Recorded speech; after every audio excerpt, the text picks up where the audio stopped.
Police ધારે તો પાતાળમાંથી પણ કોઈને શોધી શકે છે। આ વાતનો પુરાવો હાલ અમરેલી એલસીબીએ આપ્યો છે। 14 વર્ષથી ગુમ એક મહિલા અને તેમની બે દીકરીઓને એલસીબીએ ટેકનિકલ અને હ્યુમન ઇન્ટેલિજન્સની મદદથી શોધી લીધા છે। પોલીસે 2011થી ગુમ થયેલા 3 લોકોની ફરિયાદમાં સફળતા મળી છે, પરંતુ સવાલ તો છે કે કેમ આટલા વર્ષ બાદ પોલીસને સફળતા મળી હશે। વિગતે વાત કરીએ પોલીસે કઈ રીતે 14 વર્ષથી લાપતા 3 લોકોને શોધી કાઢ્યા તેના વિશે। નમસ્કાર, હું ચિરાગ વર્ષાબેન, આપ જોઈ રહ્યા છો સ્વમાન।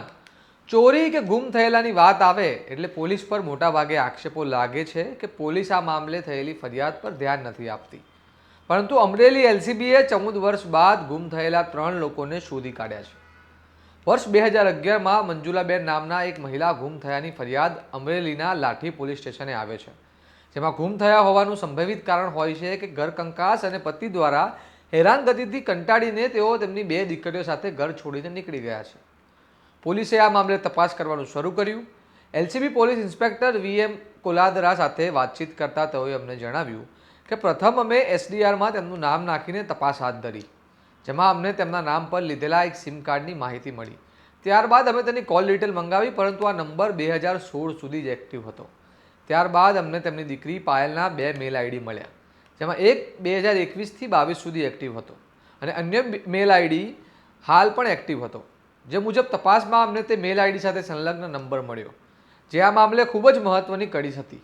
તે નંબરથી તપાસ કરતાં અમે એલસીબી ટીમને માહિતી મળી કે પાયલ પોતે બ્યુટી પાર્લર ચલાવે છે।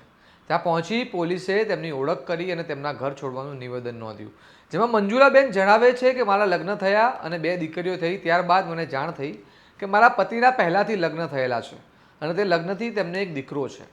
આ વાત મારાથી છુપાવવાનું મેં કારણ પૂછ્યું તે બાબતે અમારા પર અવારનવાર ઝઘડા થતા હતા। તે વાતથી કંટાળીને મેં ઘર છોડવાનો નિર્ણય લીધો હતો।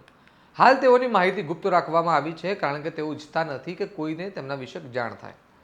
ઉલ્લેખનીય છે કે એલસીબી પોલીસે 14 વર્ષ બાદ પણ આ મામલે ગુમ થયેલા લોકોની શોધી કાઢ્યા છે, પરંતુ હજુ ઘણા એવા કેસ છે જેમાં પોલીસને સફળતા મળી નથી અને તેમાં પોલીસ પર બેદરકારીના આરોપો પણ લાગે છે।